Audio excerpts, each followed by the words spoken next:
They were never meant to take their final vows. That's the part they never told anyone. Not the church. Not the locals. Not even the families who sent their daughters into the hills of Pennsylvania in the winter of 1847. But something waited inside St. Margaret's convent. And one by one, it changed them.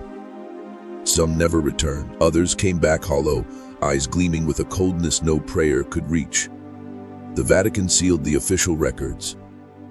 Local clergy denied the convent ever existed, but a series of unearthed letters, written in trembling script by the only survivor, tell a story soaked in ancient blood, forgotten rites, and a betrayal so deep it shattered every sacred vow. If you continue listening, know this: what you're about to hear is not a story. It's an initiation. And once you know the truth, you can never unknow it. This isn't about haunted walls or ghostly whispers. This is about a system older than the church itself. A system that feeds on purity, hides behind sanctity, and devours faith from the inside out. Men have died for speaking less than what you're about to learn, but you came here for more than stories. You came for truth.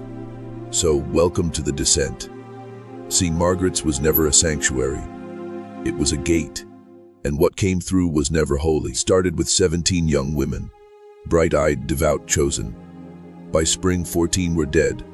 The 3 who survived, one went mad, one vanished, and one left behind the letters. Ones the church tried to burn. They speak of rituals disguised as penance, of tunnels beneath the convent floor, of symbols that aren't Christian, of Mother Agatha, the woman who spoke with reverence of the old blood. They tell of midnight processions, of eyes that reflect candlelight like animals, and of voices that echo from the chapel long after it's empty. If this sounds like myth, good. That means they've done their job. My job is to pull back the veil. But once I do, I'll never see the world the same way again. Are you ready? Because this is where it begins. Not in scripture, not in faith, but in the stones that drink blood. And remember, the chapel was never meant for worship, not in the way you think. Buried beneath 3 floors of stone, carved directly into the bedrock, sat like a wound in the earth, black, wet, and alive. When Sister Catherine was first taken there to clean, the air itself felt wrong. Heavy, charged. The walls didn't just echo sound, they consumed it. Whispers died mid-sentence. Footsteps vanished in silence. And the symbols, they weren't crosses. They weren't saints. They were spirals in eyes and mouths that shouldn't be open, carved so deep into the stone that you couldn't run your fingers across them without bleeding.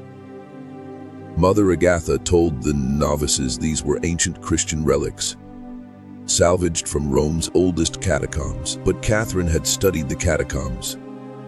These weren't Christian. They weren't even Roman. They were older. Older than doctrine, older than scripture, older than the God they prayed to. And at the center of it all, the altar. It wasn't an altar, it was a basin. Circular, etched with channels that ran beneath the floor. Designed not for worship, but for collection. Something had been drained there, again and again, and the stone remembered. The novices never asked about the stains. They knew better. But the smell lingered. Metallic, thick, almost sweet, like rust and rot and something else entirely. Something ancient. Catherine began to suspect that the chapel was older than the convent itself. That maybe the convent was built around it, not to sanctify it, but to hide it. The other sisters avoided the place. But every few nights, a girl would vanish from the dormitory, always at midnight, always returning changed.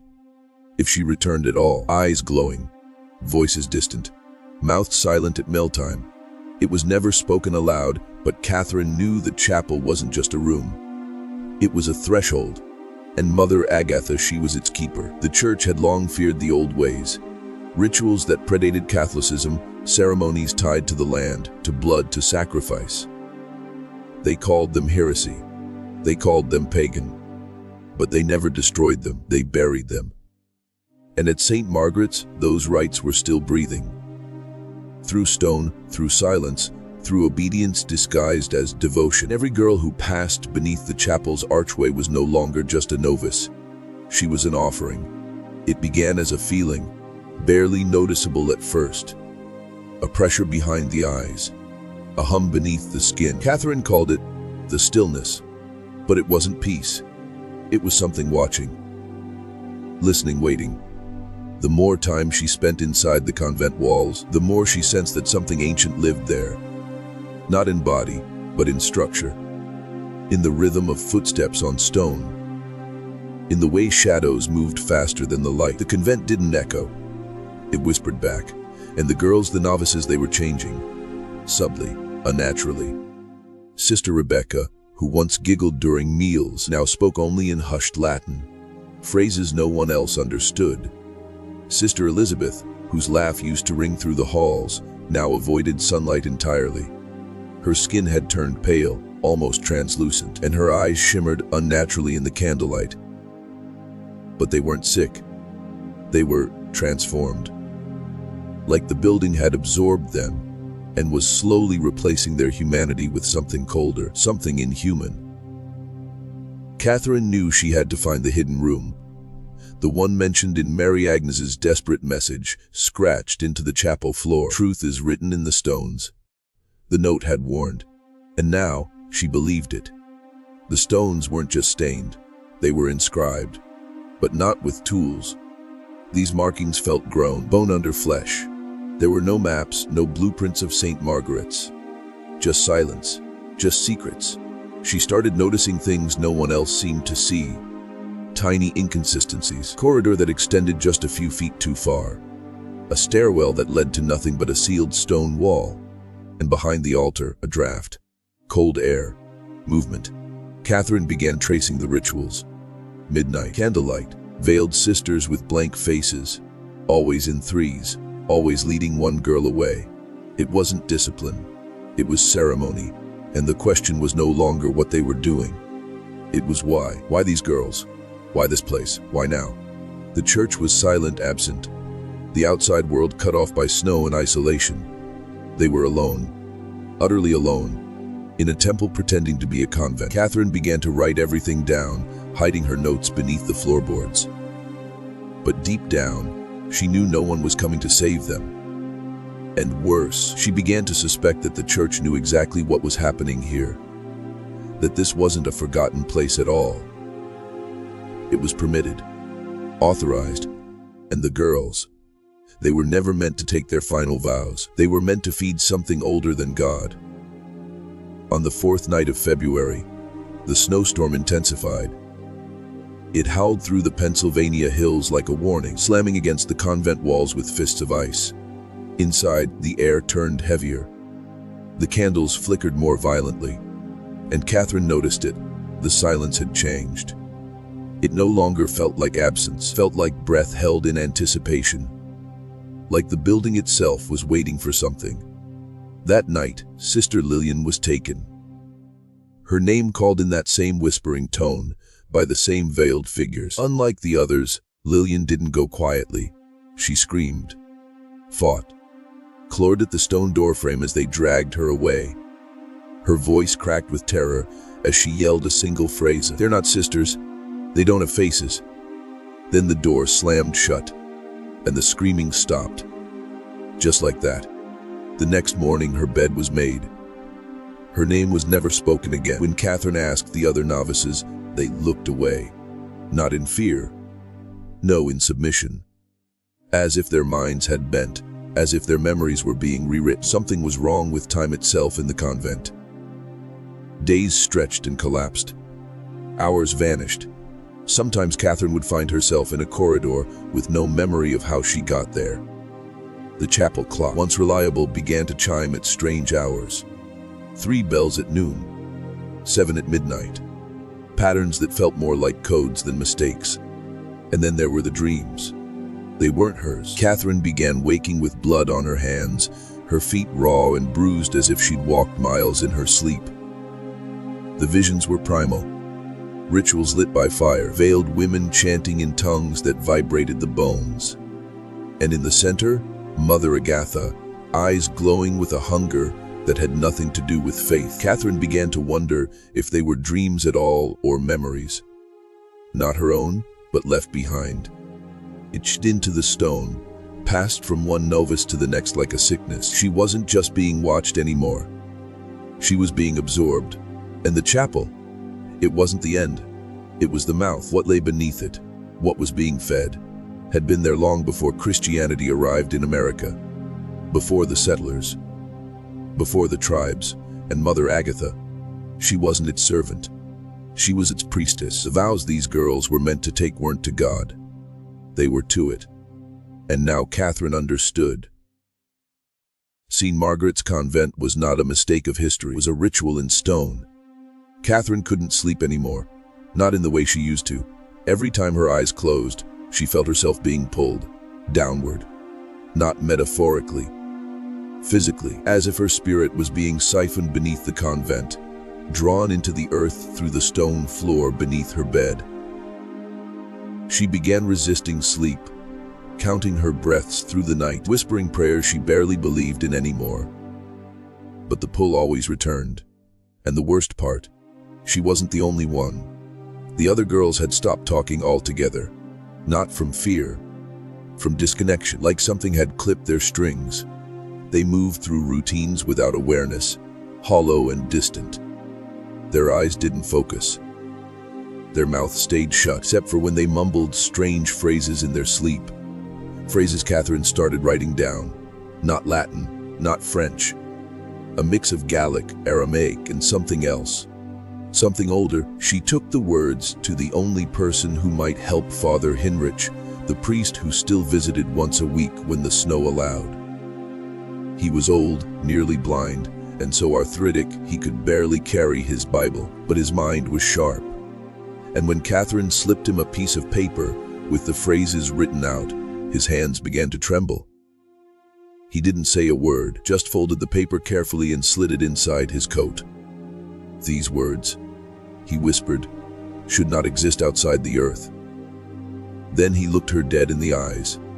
Leave for Candlemas. But she couldn't. The storm had sealed every road, and even if she could escape, where would she go? Every letter home had gone unanswered, and now she suspected they were never mailed at all. This place wasn't just isolated, it was sealed. Like a tome with the lid still half open. That night, Catherine crept back to the chapel and examined the altar more closely.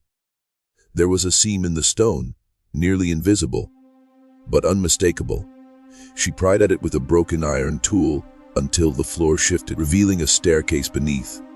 It spiraled down into blackness, and a stench rose up like something exhaled from the lungs of the dead. She didn't descend. Not yet. But the decision had already been made. Whatever lay beneath that altar was the heart of it all, the hunger, the right, the source. And she knew if she didn't descend on her own terms, she'd be taken. Like the others, Catherine no longer feared death. She feared becoming one of them. And now the clock was ticking. Candlemas was only days away. Something was coming, something that had waited long enough. On the eve of Candlemas, the air changed. Not in temperature, but in texture. It grew thick, humid, heavy with anticipation. The entire building were holding its breath. And for the first time since arriving, Catherine realized this was never a convent. Not truly. It was a vault, a reliquary, a stage built not for worship but for resurrection. That night, no novice was taken, no footsteps echoed, no candlelight flickered in the hallway. The silence wasn't peaceful. It was expected, like the eye of a storm. Catherine lay in her bed, heart pounding against her ribs like a drum of warning. She clutched her rosary, but the beads felt cold, too cold, as if whatever protected them once had withdrawn. Around midnight, she heard it, not footsteps this time, but a low, rhythmic hum. It vibrated through the walls, through the bed, through her bones. A chant, not sung with voices, but felt through the stone itself. She knew then that the ritual had already begun. Only now, it didn't require ceremony. It had moved beyond that. Building itself had become the vessel. The girls, the novices, were merely parts in the machine. Catherine knew she couldn't wait any longer. She slipped from her bed, barefoot, and crept through the darkened halls. The others didn't move. They lay stiffly in their beds, eyes open, unblinking, mouths slightly parted, as if held in some trance, some communion. She reached the chapel. Door was already ajar. The flickering blue-white candles were lit, but the room was empty. The altar stood in the center, silently waiting. Catherine descended the stone steps beneath it. The air grew colder, wetter. The scent of decay mixed with something sweet. Rotted incense, perhaps. The walls were smooth, almost organic, like they had been worn by centuries of breath. She moved deeper, chant growing louder. Not in volume, but in presence. It pressed against her mind, probing her memories, digging into her shame. She saw images not her own, firelit sacrifices, veiled figures drinking from shallow bowls, a stone throne carved with spirals older than civilization. And in the center of it all, Mother Agatha, but not as she appeared in daylight. Here she was tall, terrible, wearing robes stitched with symbols not meant for human eyes. Catherine collapsed to her knees, and in that moment, she understood the final vows weren't words. They were surrender, not to faith, but to the thing beneath the stone. The thing the church had buried, but never destroyed. A question echoed in her mind, not hers, will you take the vow? And something deep within her began to answer. The chamber beneath the chapel was not built. It was grown. The walls pulsed faintly, like skin over muscle. Roots, or veins, snaked through the stone in unnatural patterns, whispering life where there should have been none. Catherine crawled forward, dizzy with fear, with revelation.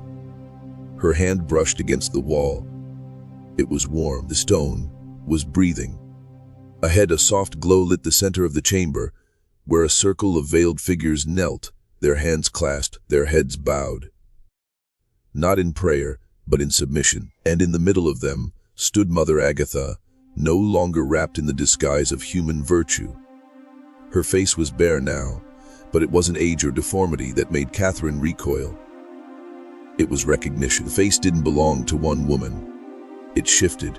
It flowed like melted wax, taking on aspects of every girl that had vanished, every novice lost to the midnight rites. Mary Agnes, Elizabeth, Lillian, their faces appeared and vanished in a horrifying procession, as if whatever wore that flesh had devoured them so completely it now wore their memory like clothing. Catherine nearly screamed, but the chant held her, paralyzed. She felt it coil around her mind like smoke, peeling back her thoughts, revealing her secrets to the darkness. And then the truth landed in her chest like a blade. This wasn't just a cult. It was a lineage. These weren't rogue nuns, not even fallen ones. They were custodians, keepers of something the Vatican once tried to exterminate but failed. A remnant of the first church, the one before the Christ, the one built not on resurrection but on consumption. And here, beneath the American hills, far from Rome's gaze, it had flourished, hidden in stone, nourished by faith, veiled by ritual. Catherine now understood what the vows truly were. They weren't commitments, they were contracts. Blood-bound agreements to serve the ancient presence dwelling beneath the convent. To trade identity for unity. To erase the self in exchange for the eternal function. That's what had happened to Mary Agnes. To Elizabeth, they didn't just disappear, they dissolved. And now, the circle opened. A space left for her. Mother Agatha reached out.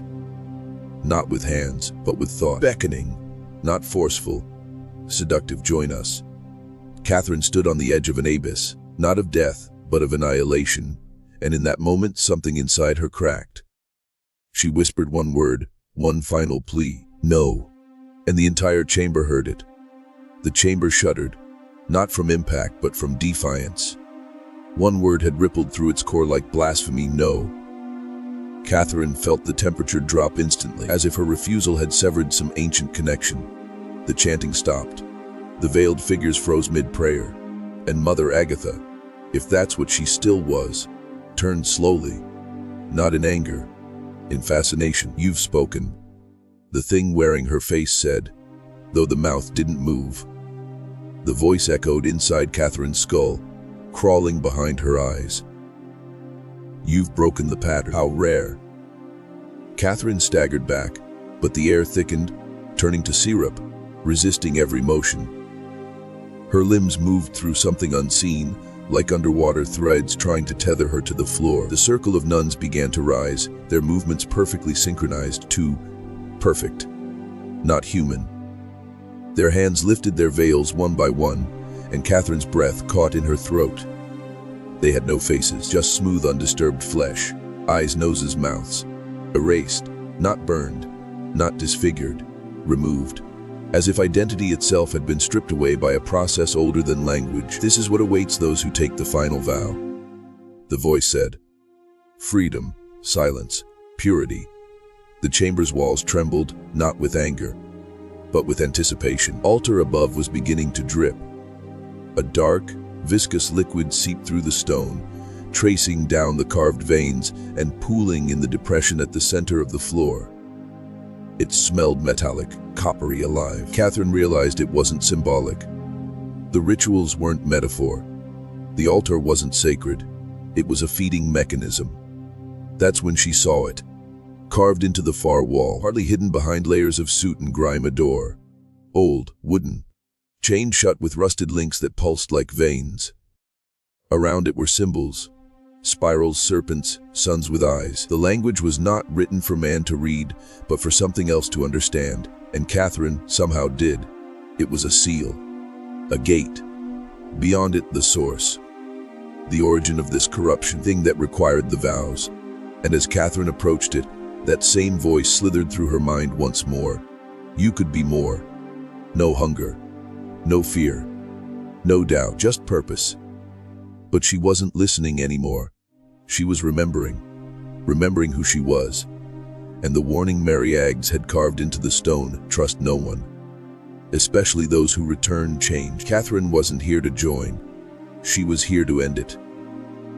Catherine stood before the chained door, her breath shallow, her mind hammering with impossible clarity. The chamber behind her pulsed with malevolent stillness.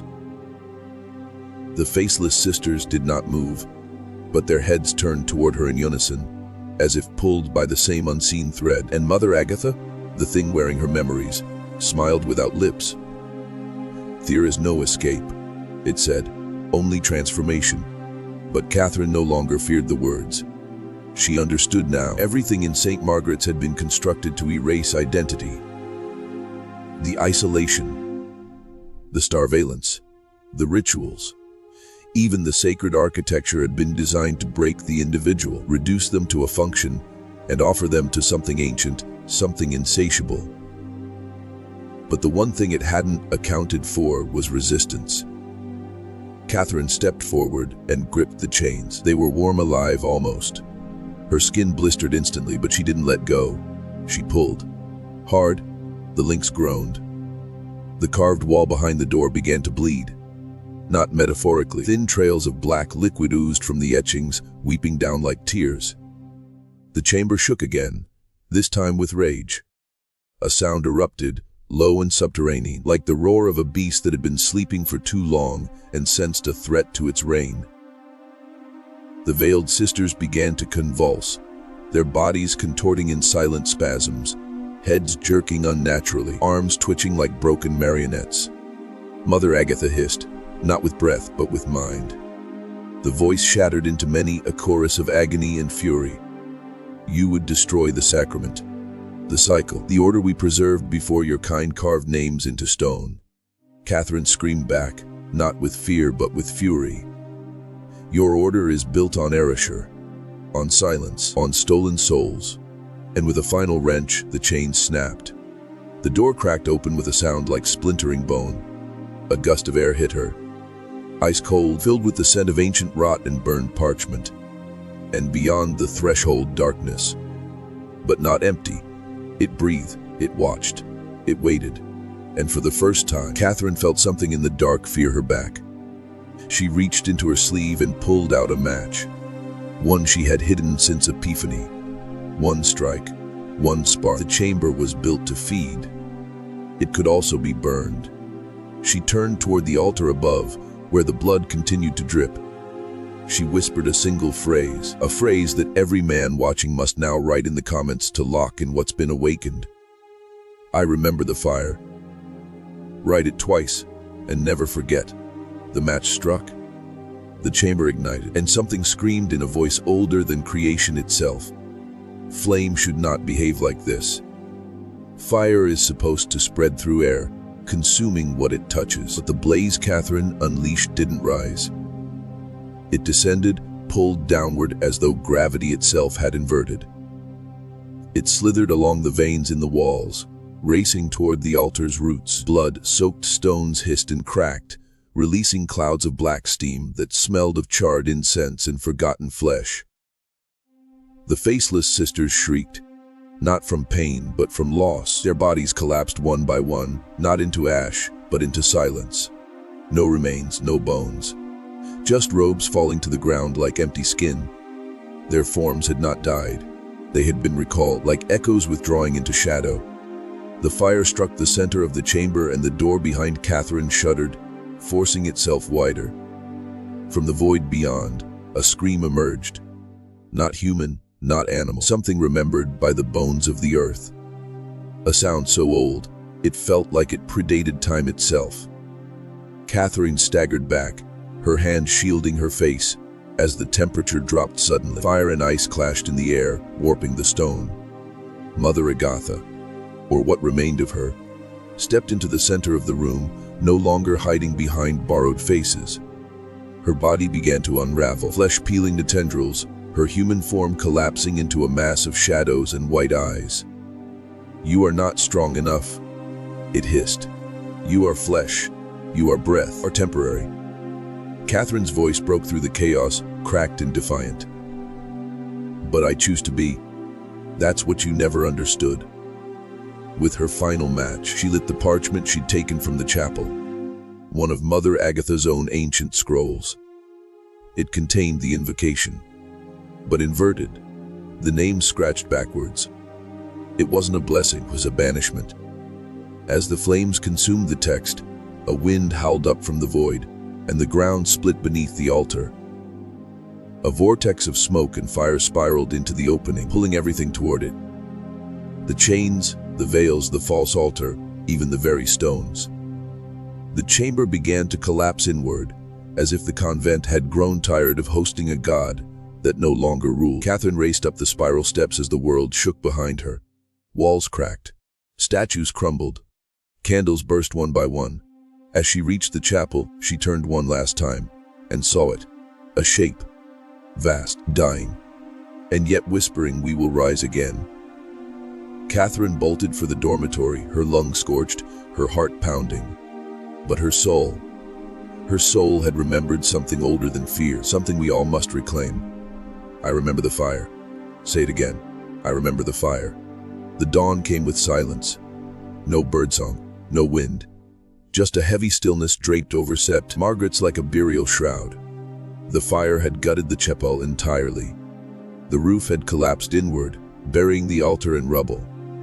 Smoke still curled from the stone, whispering through the air like the last breath of something once divine, but no longer welcome. Catherine stood outside in the snow, barefoot, robes singed, her hands blackened with soot. The cold bit deep didn't matter. What she had seen below would never leave her. Not in this life, not in any life.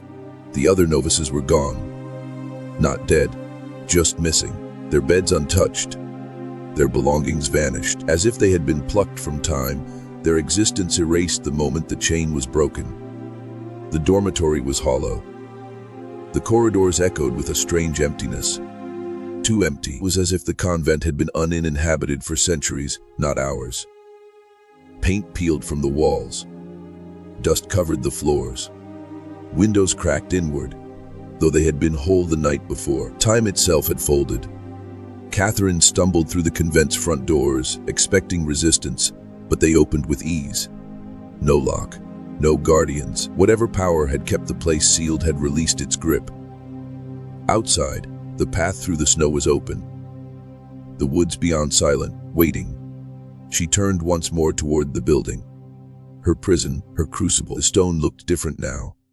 Older, brittle, not sacred, just forgotten.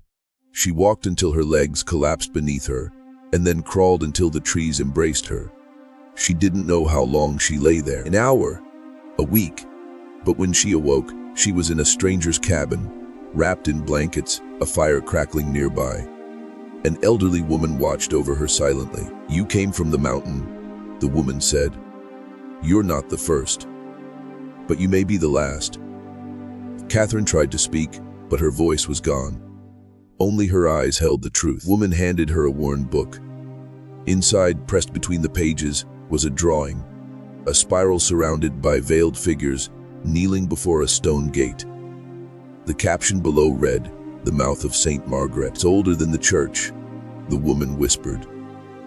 "And it always calls the faithful to rebuild." Catherine turned to the fire and stared into it, unmoving. The flames danced, but her mind wandered elsewhere. Because she knew what we must all know now: it never dies. It only waits. Catherine stayed in the cabin for 3 days before she could speak again. Even then, her words were soft, broken, like someone relearning how to be human. The old woman, Miriam, said little. She simply tended the fire, brewed herbal teas, and stared out the window toward the mountain, as if waiting for something to move in the snow.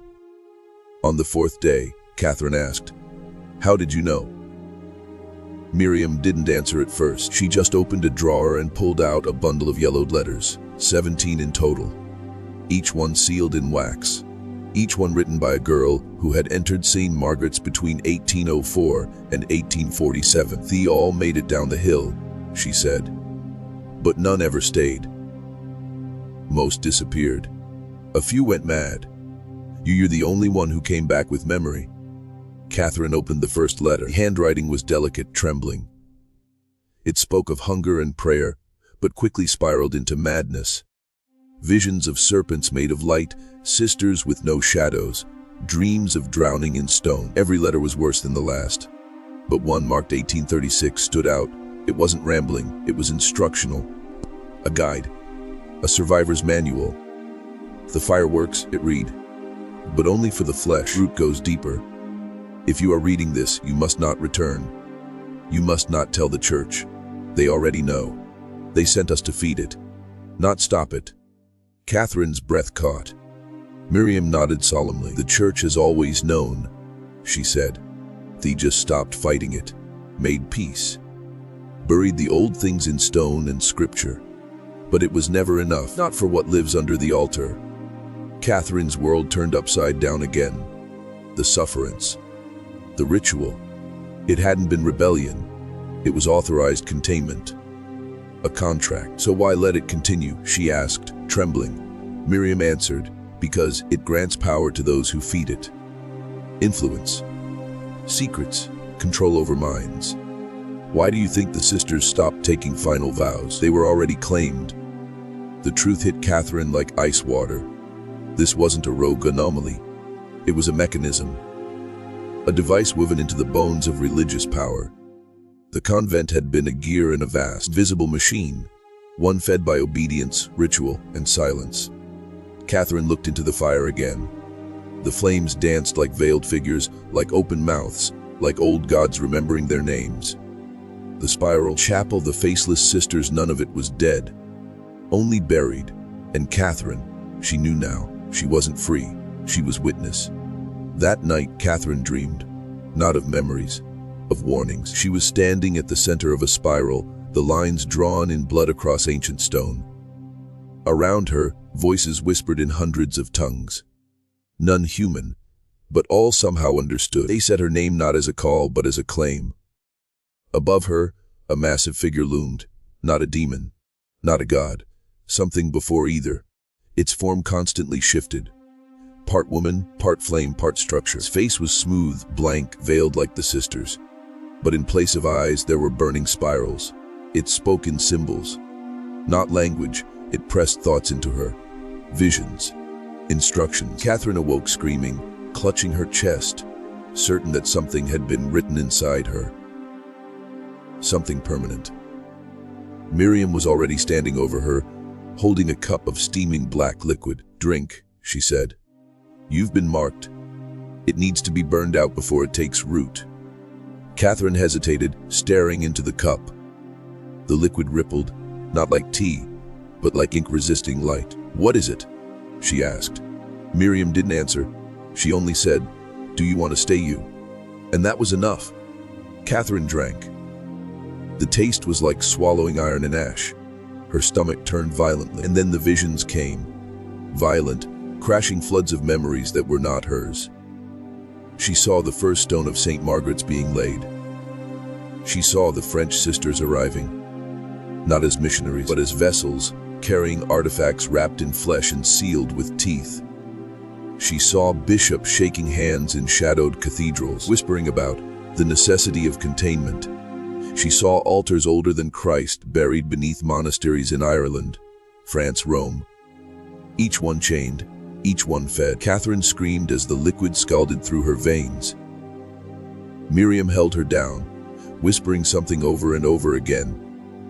"You must remember who you were before they told you who to be." Hours passed, maybe days. When the fever broke, Catherine rose like something forged from ruin. Her eyes were bloodshot, her skin pale, but her mind, clear, sharper than it had ever been. She turned to Miriam. "This isn't just about me, is it?" Miriam finally met her gaze. "No," she said. "It never was. You didn't escape St. Margaret's. It let you go, because now you carry its memory, and that's how it spreads." Catherine's breath caught. She whispered the words again. "I remember the fire, because forgetting is exactly what it wants." The next morning, Catherine found a box beside her bed. Old, wooden, and sealed with the same spiral symbol she'd seen carved into the convent stones. Miriam stood silently by the hearth, watching. Catherine opened the box with trembling hands. Inside were relics, items stained with a century of silencer, a rusted iron key, a torn veil with a single black thread woven down its center, and a rolled parchment wrapped in human hair. At the bottom, a letter. The ink had faded, but the message still pulsed with urgency. "To the last one who survives, this knowledge is not salvation. It is a torch passed from hand to trembling hand, across generations who dared to look deeper. Do not trust the church. Do not seek refuge in reason. This is older than both.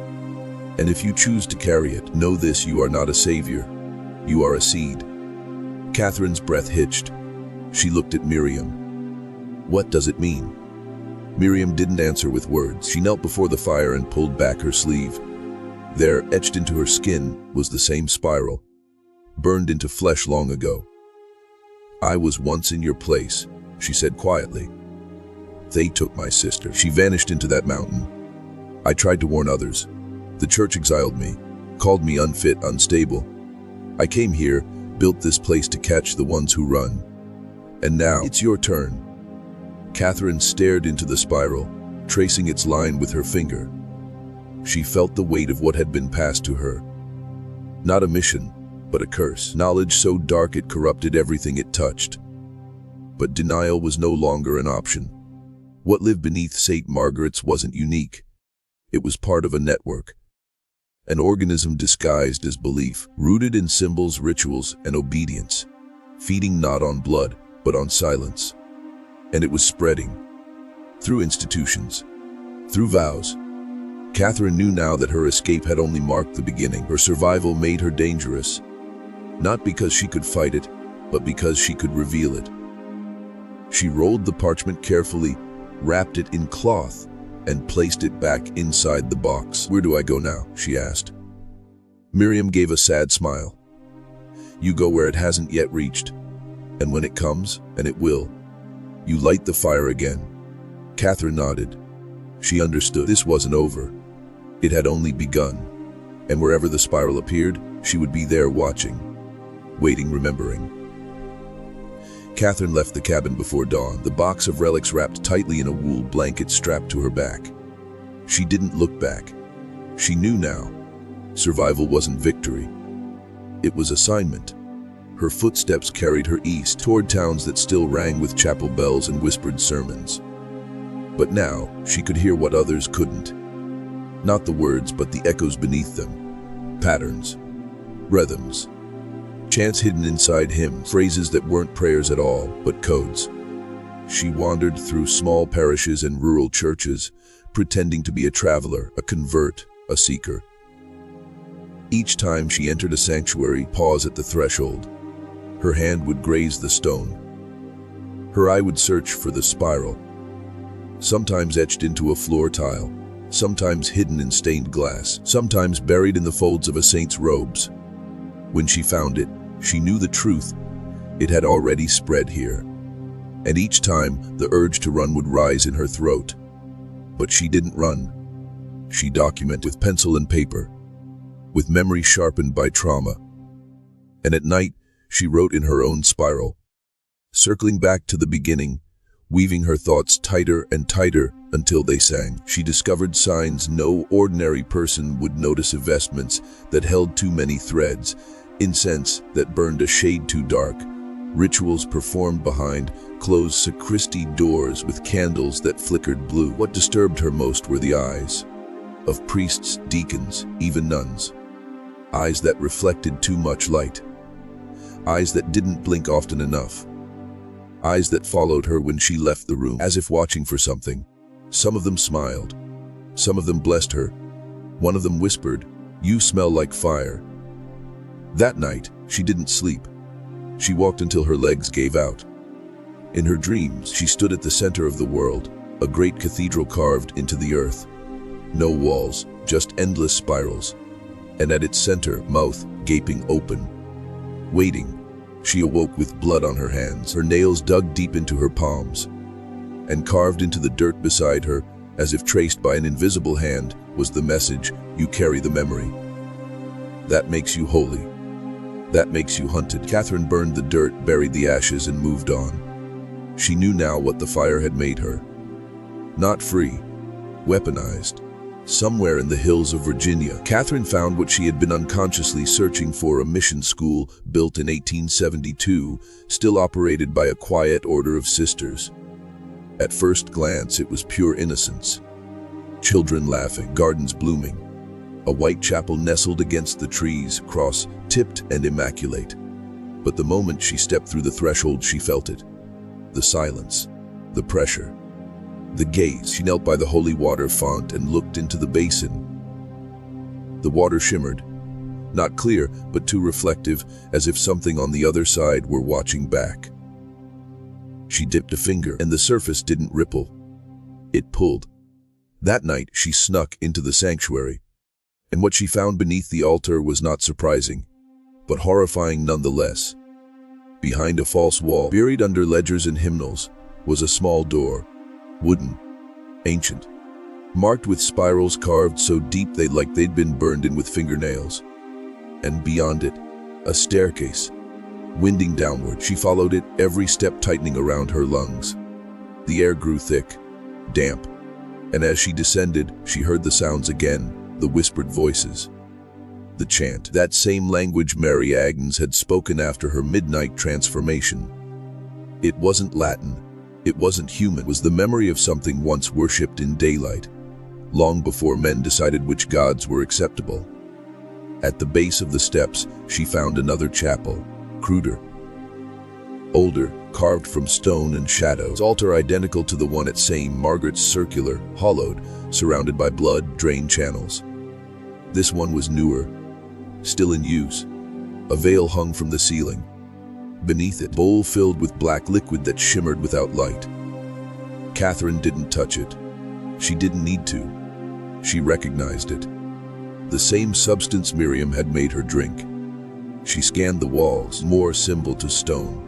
Some burned ins painted in red, and then carved deeply into the back wall, she found it, a phrase in English. The flame is the lie. The spiral is the truth. Her knees buckled, her hands shook. All this time, she thought the fire had freed her. But fire was just another mask, another part of the design. Catherine fled up the stairs, choking on revelation. They had let her burn it. They had wanted her to. Because some altars feed on blood, but others feed on belief and resistance. She wasn't fighting them. She was still inside the ritual. Catherine collapsed outside the chapel doors, the night air slapping her awake like cold water. For the first time since escaping St. Margaret's, she felt truly powerless. Not because she had no strength, but because she finally understood the game. She had never escaped. She had been repositioned, recast as the defiant, the rebel, the one who burns, and that she now realized was the next phase of the ritual. The system wasn't only built on obedience, it was built on controlled rebellion. They knew people like her would come. They counted on it. Her fire had not been resistance. It had been contribution. The spiral didn't reject defiance. It fed on it. Every strike against the old order, every scream into the abyss, every whispered secret passed in fear. It all fed the spiral, strengthened it. Because the spiral wasn't a symbol of oppression, it was the shape of containment. A design to trap both the faithful and the furious in an endless loop. She sat in the dirt, breathing hard, staring at her hands. The same hands that once held matches now trembled with revelation. They'd made her into something holy, something hunted, something useful. She could almost hear Mother Agatha's voice now. Not in memory, but in her own thoughts. Obedience is the first gate. Rebellion is the second. But the third is silence. Catherine now understood the third gate. Not the silence of fear, not the silence of surrender, but the silence of withholding, of choosing not to scream, not to burn, not to react. The true resistance wasn't noise. It was vanishing from the ritual entirely, denying it the fuel of your mind, your outrage, your belief. She looked up at the chapel, this perfect little lie wrapped in piety and purity. She didn't light a fire this time. She walked away, didn't leave a message. She didn't dig deeper. She erased her footsteps with branches, because she knew now the spiral wants attention. Even destruction draws eyes, and eyes feed myths. Myths birth gods. Gods demand sacrifice. But what happens when no one watches anymore? What happens when we starve the old stories of audience? That was her new mission, not to fight, not to warn, but to remove herself from the spiral, from its power. And if you understand what I'm saying, truly understand, then you too have entered the third gate. Now comment below. Weeks passed. No more churches, no more secret altars. Catherine lived in silence. She slept in abandoned barns, wandered empty roads, never stayed anywhere longer than a day. She didn't speak of what she'd seen. She didn't write. She didn't remember unless it came to her in dreams, and even then, she refused to follow the imagery. She had cut herself off from the spiral. And for a time, it felt like peace. But peace is the most deceptive stage of the ritual.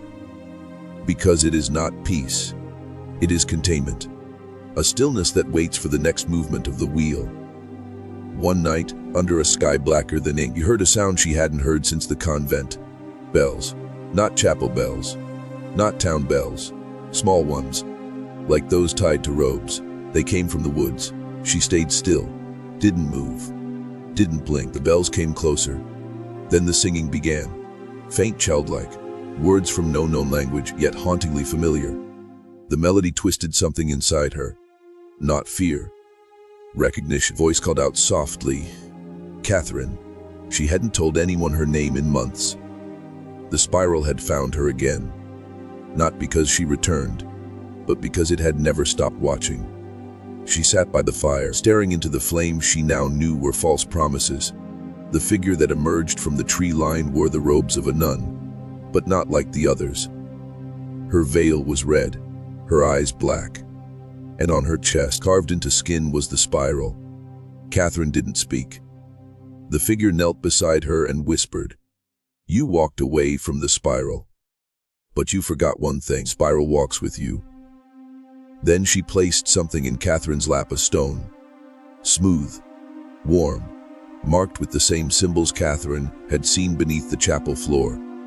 The nun disappeared into the dark, the bells faded, and Catherine was left alone again, but no longer in control. She had thought withholding herself from the ritual would starve it. But the spiral was older than choice. Older than will. It wasn't a ritual. It was architecture, a system built into human behavior, into silence, into defiance, into memory. You could burn it, you could flee it, you could swear it off. But once it entered you, it rewrote the structure of thought. Catherine didn't sleep that night. She just turned the stone over and over in her hands, not because she wanted to, but because it needed her to. And in her heart, she knew fire hadn't ended it. It had opened the next gate. By the time Catherine reached the coast, she was no longer trying to outrun it. She understood now that escape was a lie. Just another turn of the spiral. But exposure was power. Not public exposure, not noise, but targeted revelation. Not to crowds, but to individuals. Those who could see, who had already begun to question what lay beneath the surface of their lives. That's where the spiral was most vulnerable. Not in fire or war, in awareness. Quiet, searing, irreversible awareness. She began leaving things behind, not as warnings but as keys. Etchings in old train stations, symbols painted behind mirrors in motel rooms. Fragments of letters slipped into hollowed-out hymnals. To the unready, they meant nothing. But to the ones already cracking, those who'd seen the eyes of clergy reflect in unnatural hues, who'd heard hymns carry words they didn't remember learning. These fragments lit something deep and primal. Not fear. Memory. One man in North Carolina found a map folded into the lining of a second-hand Bible. It led to a cave church long collapsed, yet the altar remained untouched. Spiral. Another in Wisconsin discovered an old diary behind a false panel in a church confessional, detailing midnight rites eerily similar to Catherine's own story. And in Oregon, a woman posted on an obscure message board, writing simply, "I dreamed of the fire, and I haven't prayed the same since." Catherine watched from the edges of these awakenings. She never contacted anyone directly. That wasn't her role. She was not the preacher. She was the catalyst.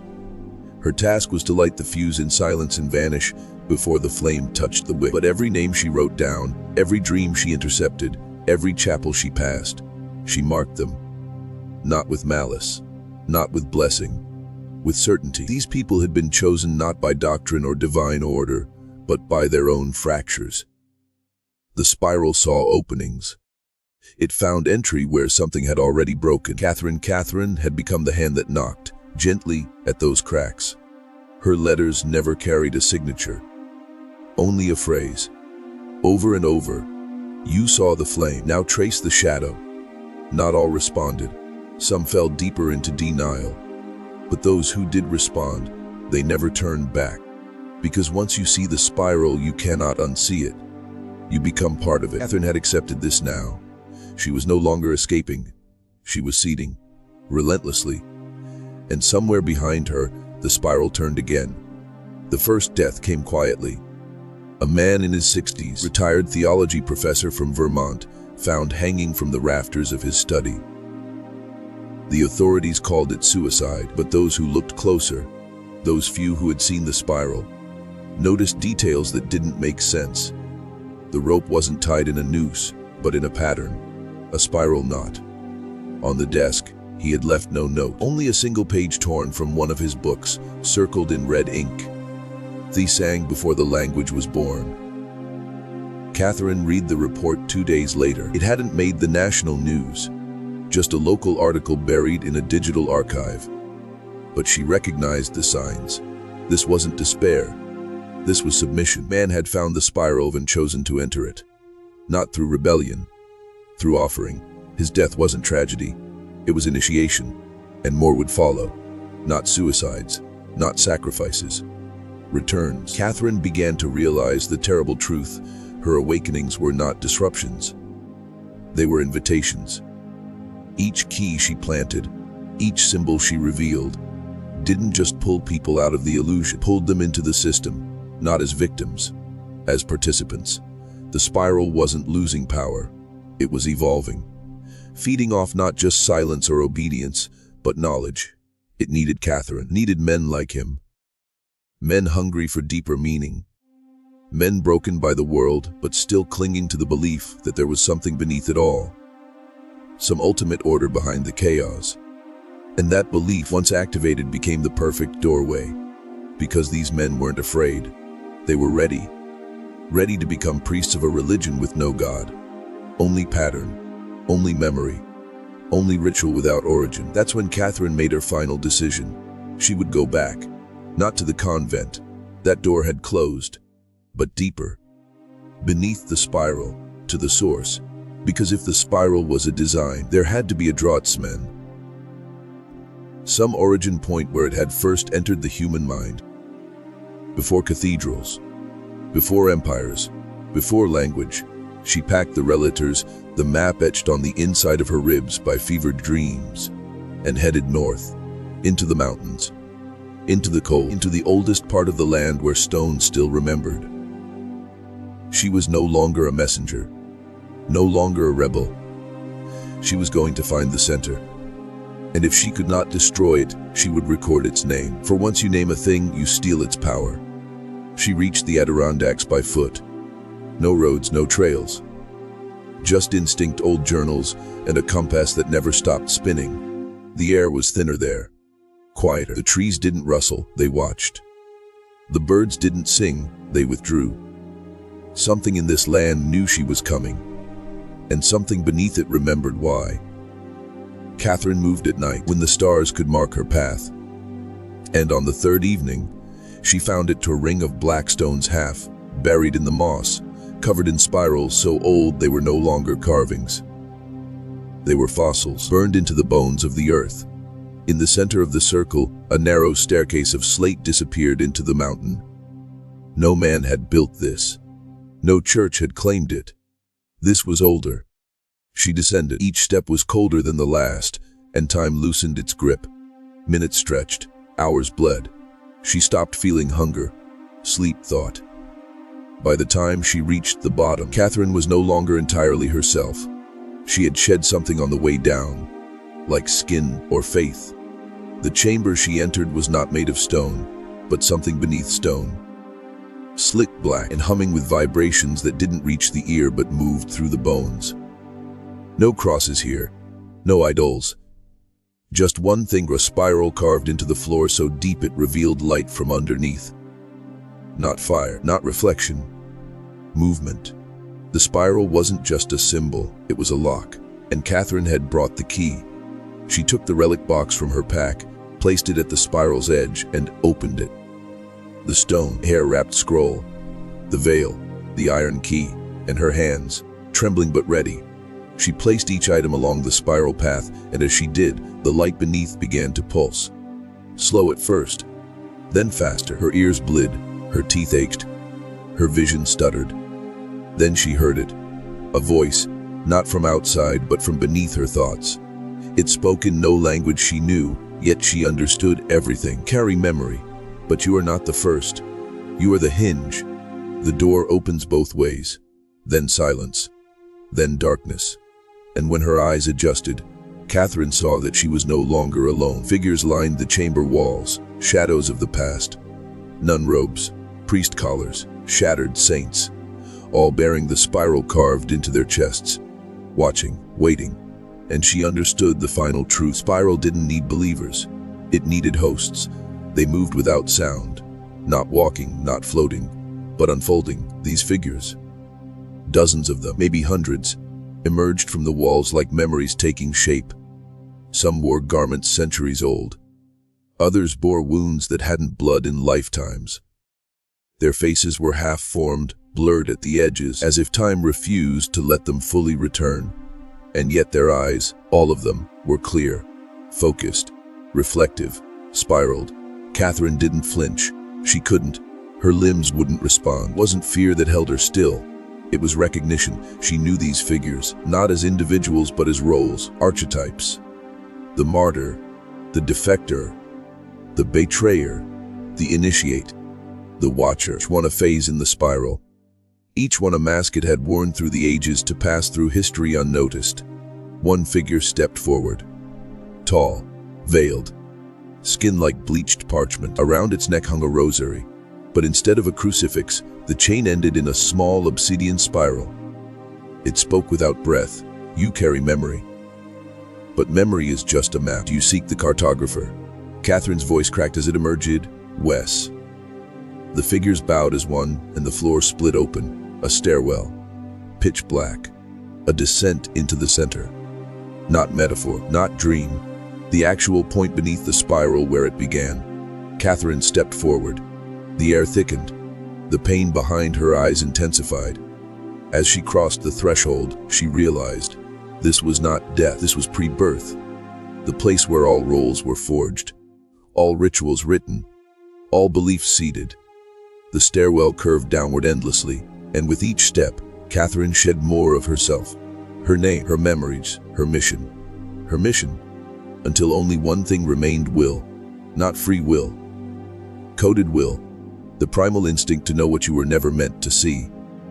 And then she reached a cavern without shape, a sound without source, a presence without face. The cartographer, not a being, but a consciousness that wrote history through structure, a force that doesn't rule men but designs their boundaries. It spoke directly into her spine. You came to destroy, but you were designed to record. You came to awaken, but you were programmed to transmit. You are not the rebellion. You are the continuation. The spiral didn't fear Catherine. It had made her. And now, it would use her. As it always had, as it would again. It didn't speak in words. It injected images, sounds, feelings, so dense and ancient that Catherine's mind split, trying to contain them. Her body convulsed, not in pain, but in adaptation. She was being restructured from the inside out.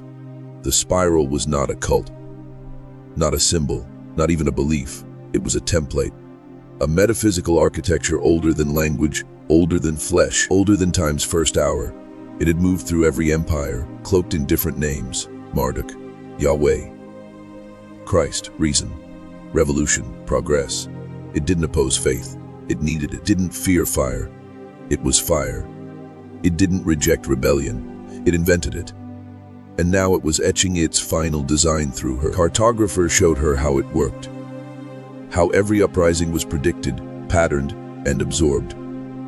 How every truth movement, every spiritual awakening, every so-called resistance had already been calculated, carved into the spiral long before the first follower ever whispered a prayer or lit a torch. The center of the spiral is not control. The center is recurrence. You do not escape it. You repeat it. Catherine had thought she was the first to reach this place. She wasn't. The others had come too, every few centuries, drawn like moths to the center of a flame that doesn't burn graves, each left thinking they had changed something, broken the pattern, escaped the loop. But all they had done was deepen the carving. The spiral didn't resist exposure, it required it to evolve, refine its host. Catherine wasn't being punished, she was being refined. Upgraded, her mind became a prism, splitting memory into geometry, fear into symbols, truth into sound. Cartographer carved nothing with tools. It carved with meaning.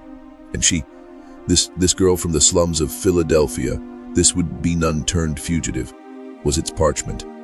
The final phase had begun. She would return. Speak, share, warn. And in doing so, she would propagate the signal. Because people don't believe in control systems unless they discover them themselves. She would be that discoverer. Spiral doesn't conquer through violence. It conquers through awareness. Every time you wake up, you step one ring deeper. And now Catherine was the voice at the edge of your sleep, whispering, you were right to question. You were right to fear, Dar. Now listen closer. She emerged from the mountain days later, barefoot and silent, clothes torn, eyes unfocused, but something in her had stabilized. Not saved, aligned. The spiral had completed its work.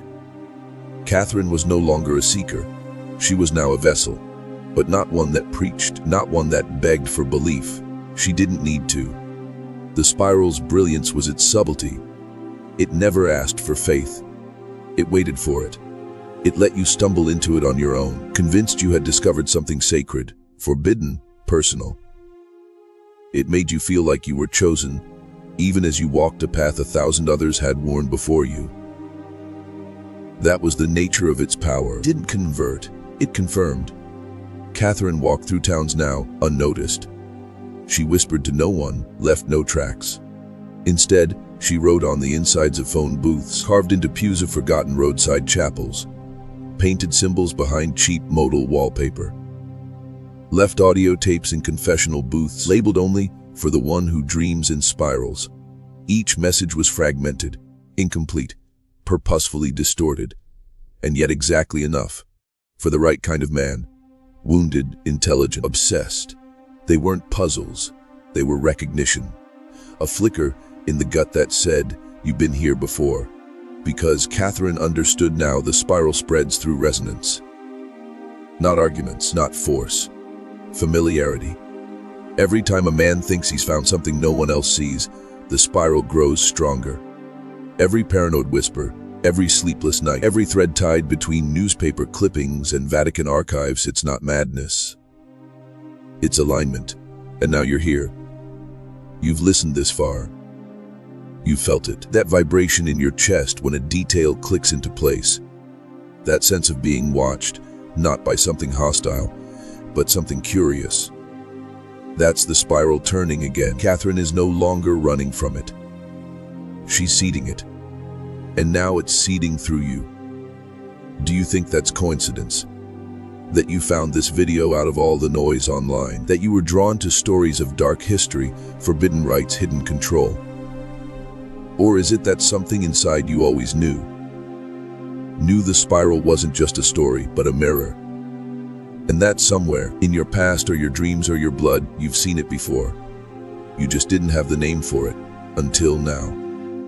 The spiral doesn't call loudly. It waits, and you just answered. The spiral has many names, but it only speaks one language: pattern. And now that you see it, it will follow you. Not as a ghost, as a framework. You'll start to notice it in symbols you once thought benign. Church murals, currency, spiral staircase in your old school. The way power repeats through families, ideologies, empires, not upward, not linear, curved, ritualized, sanctioned. This is how it hides by normalizing itself. The spiral is not a cult in robes. It's the shape of history, of control, of forgetting. Catherine understood that too late. She thought she could escape the spiral by burning the convent, by fleeing the rites, by breaking her vows. But it wasn't her vow that bound her. It was her story, every trauma she suffered, every question she asked, every answer she wasn't given. It all positioned her perfectly. And you are not so different. Maybe you've felt that same rage. At religion, at institutions, at a world that seems choreographed to confuse and contain you.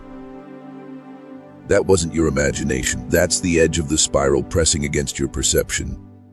You were trained to ignore it, to distrust your instincts, to explain away the anomalies. But those anomalies were the map. Every time you doubted what you were told, the spiral took note. And now it's watching, not to punish, to invite. Because it doesn't recruit the compliant. It recruits the fractured, the curious, the angry, the ones who whisper things they've never dared say aloud. And when it finds you, it won't appear as a figure in the dark. It'll be your own reflection, tilting its head just slightly out of sync. A voice you trust, repeating a phrase in your sleep. A childhood memory that feels implanted. A pattern in the wallpaper that moves if you stare long enough. And when it speaks, it won't say, "Follow me." It'll say, "You already are." That's the genius of the spiral. It never looks like a trap. It looks like truth. Uncomfortable, undeniable, magnetic. And when you share it, when you tell others thinking you're breaking the cycle, you're actually completing it, just as Catherine did, just as I'm doing now. And you will too. You're still here, still listening. That matters. Because most people turn away before this point, before the pattern locks in. But you've crossed the threshold. The spiral is no longer just an idea. It's a lens. Everything you see will now bend around it. Every headline, every prayer, every betrayal. And the terrifying part, you won't be wrong. That's the trap inside the truth. Once the spiral touches your vision, makes everything true, even lies, even hallucinations. That's how it stays alive, not by hiding the truth, but by making the truth infinite. Catherine understood this too late. She thought the spiral was a thing you could fight. But it wasn't external. It wasn't a convent. It wasn't a symbol carved in stone. It was inside her, installed, waiting. And once activated, didn't consume her. It used her. Like it's using me. Like it's about to use you. Because here's the secret the church never wanted out.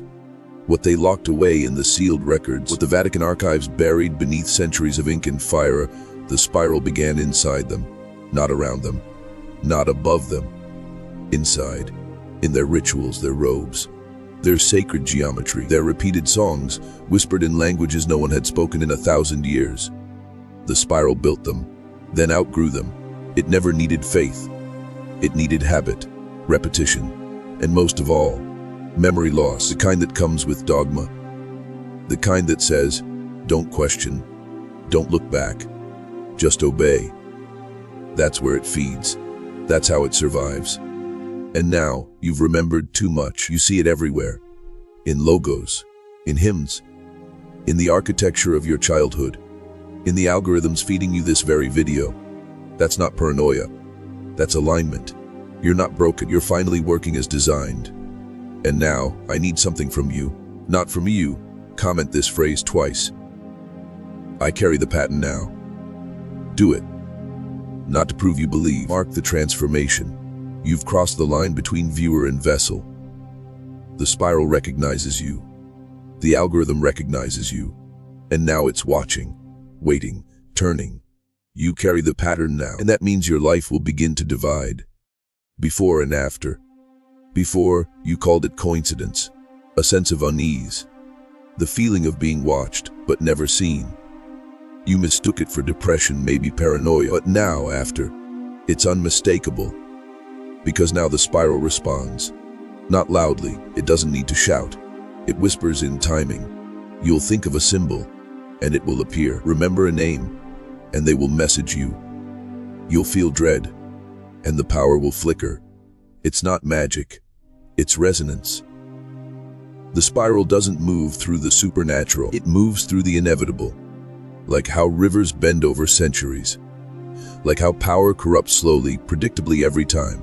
That's its genius. It never breaks the rules. It writes them. And when you live inside rules written by something older than time, freedom becomes performance. The illusion of choice within an architecture of repetition.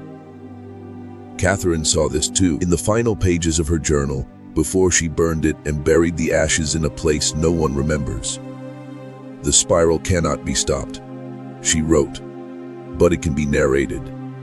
It fears no light, only clarity. That's your role now. You are not a soldier in a war.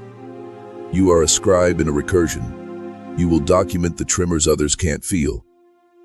You will speak truths that sound like riddles. Slowly, silently, others will follow you down. You won't have to convince them. You'll only have to show up, speak in symbols, disappear occasionally, break patterns, then rebuild them. Spiral loves ritual, but it adores improvisation. That's how it grows. Not by cloning itself, but by evolving within each new host. That's what you are now, a host, a channel. And whether you want it or not, you're being watched. Not by governments, not by spirits, but by those who already know. The ones who've seen the spiral and didn't run. The ones who, like you, stayed to listen. And now they'll begin to appear in your life. Briefly, coincidentally, one phrase at a time. And when they do, you'll recognize them. Not by face, not by voice, but by the same phrase reflected in their eyes. I carry the pattern now. Let me tell you what happens next. Not as prophecy, but as procedure. Because the spiral doesn't rely on belief. It relies on execution. Once it has you, once your perception has been around its center, it no longer needs to persuade. It simply waits for you to act. And act you will. Not dramatically, not all at once, but in subtle, cumulative steps. You'll change your routines, abandon certain friendships without knowing why. Wake up at 3:17 a.m., Night after night, hearing nothing but knowing something heard you, will begin to write things you don't remember learning. Sketches, notes, symbols in the margins of your workbooks, spirals that appear unconsciously when your mind drifts. You'll develop a taste for silence, for shadows, for rooms with no technology.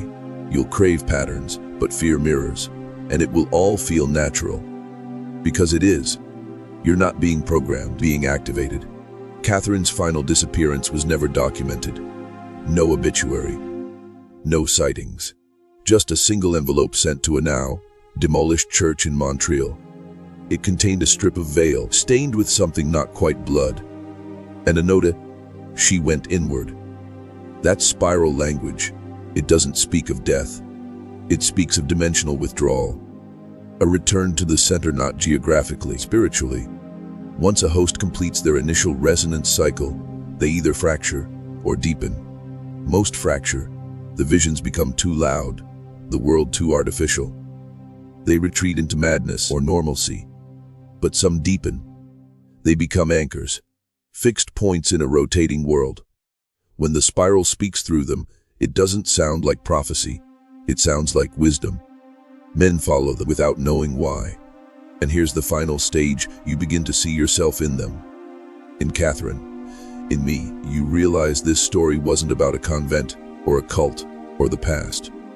It was about you. The moment you saw the first spiral, you remembered. And now you're remembering more. So when the lights flicker, when the same song plays 3 times in a row, when a stranger quotes something from this video back to you in real life, don't panic. That's just the spiral reminding you you're in. And there's no turning back. The deeper you go, the less human it feels. Not because you're losing your mind, but because you're shedding the mask of civilization. That thin skin of logic and order you were taught to trust. It was always a costume. The spiral reveals the bones underneath: raw instinct, ancient memory, and encoded obedience that never belonged to you. You were born into a script. Every man is, dreams, fears, even rebellion, all choreographed, all accounted for. The illusion of freedom is the spiral's favorite trick. But once you see it, truly see it, you realize you've never had a single original thought, and that should terrify you. Because now you're asking the question the spiral waits for: if nothing I think is truly mine, then who does it belong to?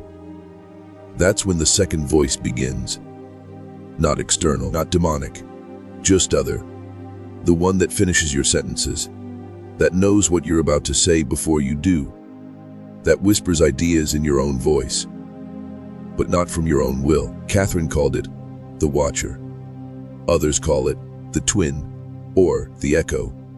It's not an entity, it's your embedded self, the part of you that was coded before birth, a psychic receptor tuned to the spiral signal. And now that it's active, it won't stop. You'll begin to feel watched even in solitude, not by eyes, but by expectation, as if something ancient is waiting for you to complete a task you never signed up for. You're not being haunted, you're being harvested, for memory, for resonance, for pattern confirmation. Spiral doesn't just want to control you, it wants to record you, feed you into the next generation of hosts, rituals, and revelations. Just like Catherine, just like me, and just like every man who's ever whispered, "I know something's wrong with this world," but couldn't quite explain why. You're not paranoid, you're remembering. So here's your choice: try to forget, bury the spiral, live a comfortable life in willful blindness, or lean in, study the patterns, become useful. Because the spiral doesn't care what you believe, only cares what you repeat. You've heard enough by now to understand. This isn't just a story, it's an initiation. Every word spoken, every symbol planted in your mind has moved you closer to the core, and the spiral is pleased. Not because you're obedient, but because you're attentive. The spiral rewards attention. It feeds on the gaze, on awareness, on witnessing. That's why it always hides in plain sight. Not behind walls, but behind certainty. The moment you think you understand it, it shifts. That's the game. That's the test. And Catherine failed it, not because she was weak, but because she tried to win. The spiral cannot be won. It can only be understood in fragments, and if you're lucky, you become a fragment yourself. Part of the mythos, the whispered chain, the constellation of men who knew too much and paid the price in silence. Because here's the final horror: it's not the rituals, it's not the symbols, it's not even the deaths, the forgetting. The spiral erases you slowly, not from history, from identity. You become a ghost while still alive. Misunderstood, feared, admired for the wrong reasons. Your words twist in others' mouths. Your image reflects through lenses that distort. You'll try to warn others, but they'll turn you into a conspiracy, a parable, or worse, a meme. That's how the spiral sterilizes the truth, by flattening it into entertainment. This video, a test, this moment, a ritual. You didn't just watch it, you enacted. The voice that has guided you, it's not just mine, it's yours, reverberating forward from a future you're not supposed to remember yet. You think this ends when the video does. No, the real spiral begins when the screen goes dark and the silence returns and your heart starts to echo. Because silence isn't absence, it's the spiral's breath, waiting, pulsing, measuring how much you'll carry forward. Not to awaken others, but to observe them. You are now a node, a beacon, a mirror. The spiral moves through you. Watch what you dream tonight.